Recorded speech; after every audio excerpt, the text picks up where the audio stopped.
Masih bersama saya Adini dan kembali kami sampaikan berita Padang hari ini.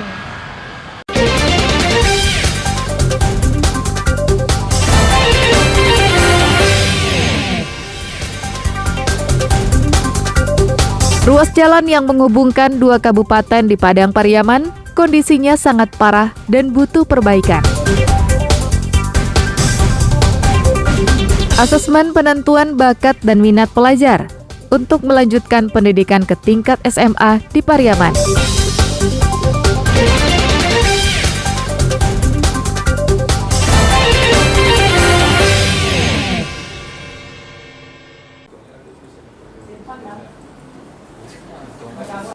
Untuk memudahkan penentuan bakat dan minat bagi pelajar di tingkat sekolah menengah pertama, pelajar di Pariaman melakukan asesmen penentuan bakat dan minat untuk melanjutkan pendidikan ke tingkat SMA. Meski kesulitan, namun pelajar kelas 9 ini tetap harus mengikutinya untuk mengetahui kemampuan masing-masing. Program asesmen bagi pelajar kelas 9 di tingkat sekolah menengah pertama di Pariaman adalah sebagai bentuk mengikuti program Kementerian Pendidikan untuk penentuan bakat dan minat dalam menentukan sekolah dan jurusan yang dipilih di tingkat SMA. Menurut pelajar kelas 9 SMP Negeri 4 Pariaman, kegiatan ini sangat berguna untuk mengetahui bakat dan minat yang dimilikinya untuk melanjutkan pendidikan SMA. Menarik. Menariknya di mana? Menariknya di soal-soal Pak, karena nanti soal-soal ini bisa mengasah pikiran kita kayak di SMA, jadi kita tidak terkejut sama pelajaran-pelajarannya gitu. Ada Pak, kadang-kadang kan di SMA nanti ada masuk tes gitu kan, entah tes IQ, mungkin ini bisa Pak untuk mengantar kita untuk mengikuti tes di SMA. Tidak dapat bermanfaat. Apa itu? Manfaatnya itu dapat mengetahui apa yang akan dimasuki ke SMA atau SMK dan apa juga jurusan yang akan dimasuki untuk kedepannya. Merasa kesulitan nggak? Lumayan. Asesmen ini merupakan program pertama kalinya yang diterapkan oleh Kementerian Pendidikan. SMP ini adalah program dari Kementerian Pendidikan, Riset dan Teknologi. Jadi program ini adalah program baru diberlakukan tahun sekarang. Tujuannya adalah sebagaimana anak-anak ini dari awal, dari SMP sudah tahu kemana bakat dan minatnya untuk pendidikan selanjutnya. Ini dilaksanakan untuk anak-anak yang kelas 3 SMP. Agar semua lapisan masyarakat bisa mengenyam pendidikan di bangku sekolah, sejatinya pemerintah harus memudahkan peserta didik dan menekan biaya pendidikan yang harus ditanggung orang tua murid, bukan dengan menambah program yang tak terlalu signifikan. Eki Rafki melaporkan dari Pariaman.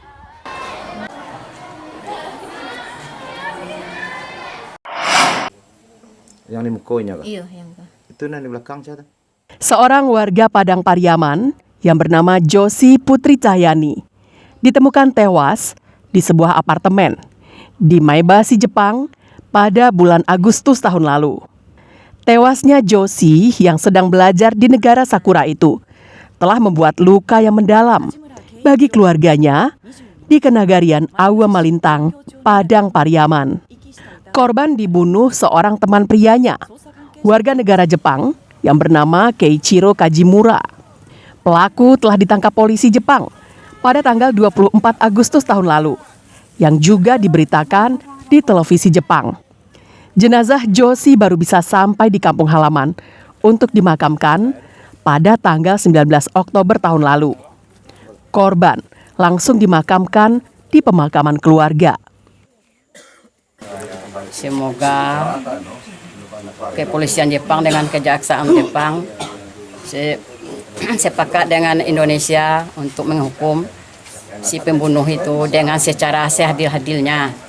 Bagaimana kerja yang diperbuatnya itu pula yang akan diterimanya. Kepastian hukum terhadap pelaku pembunuhan ini, menurut Kapolres Pariaman, mulai direspons pemerintah Jepang melalui pihak kejaksaan dan pengadilan setempat, setelah adanya koordinasi pemerintah Indonesia dan pemerintah Jepang. Interpol nanti koordinasi dengan pihak Kejaksaan Jepang beserta dengan pihak Kepolisian Jepang. Alhamdulillah ini sudah tercapai. Kemudian dari koordinasi perjuangan negara kita kepada Jepang, sehingga Jepang pengadilannya, kejaksaan menyetujui untuk memberikan hukuman yang seberat-beratnya kepada pelaku. Rencananya pihak kejaksaan dan pengadilan Jepang akan mendatangi rumah korban dan mengajak keluarga untuk mengikuti proses persidangan.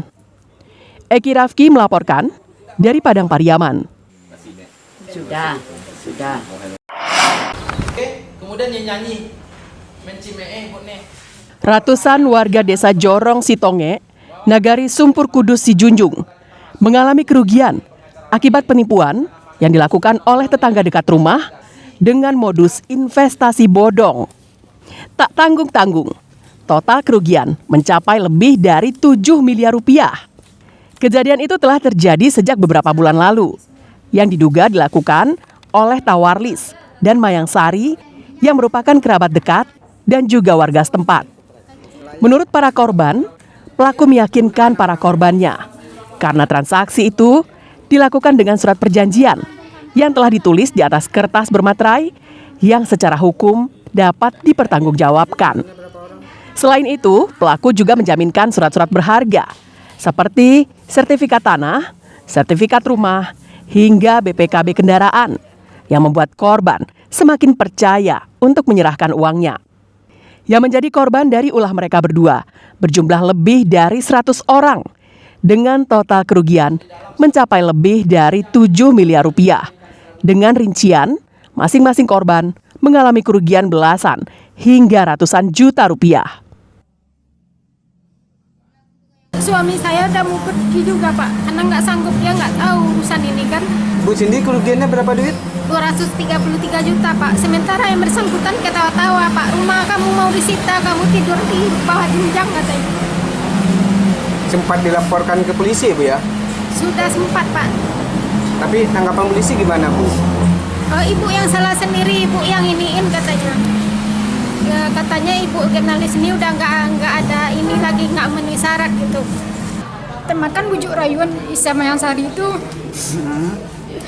Makanya dipinjamin dulu biaya untuk sekolah anak-anak, Pak.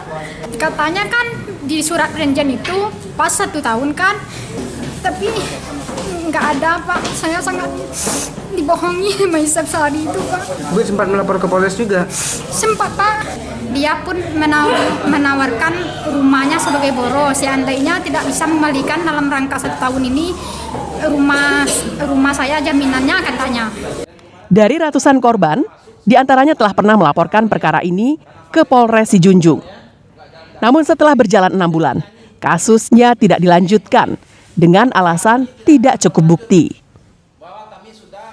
Ada indikasi persoalan ini waktu sudah sangat panjang dan kemudian proses penyidikan menurut kita sangat lambat, maka kita meminta kepada Polda Sumbar untuk mengambil alih perkara ini yang ditangani oleh Polres Sijunjung untuk ditangani langsung oleh Polda Sumbar agar terjadi proses transparan, terbuka dan kemudian mencapai keadilan yang diharapkan oleh korban.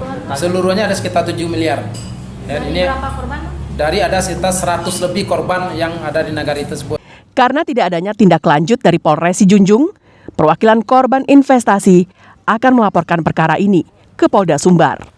Robiham melaporkan dari Padang. Pemirsa, demikianlah perjumpaan kita dalam Berita Padang hari ini. Saya Adini dan tim redaksi yang bertugas pamit undur diri. Selamat beraktivitas dan sampai jumpa.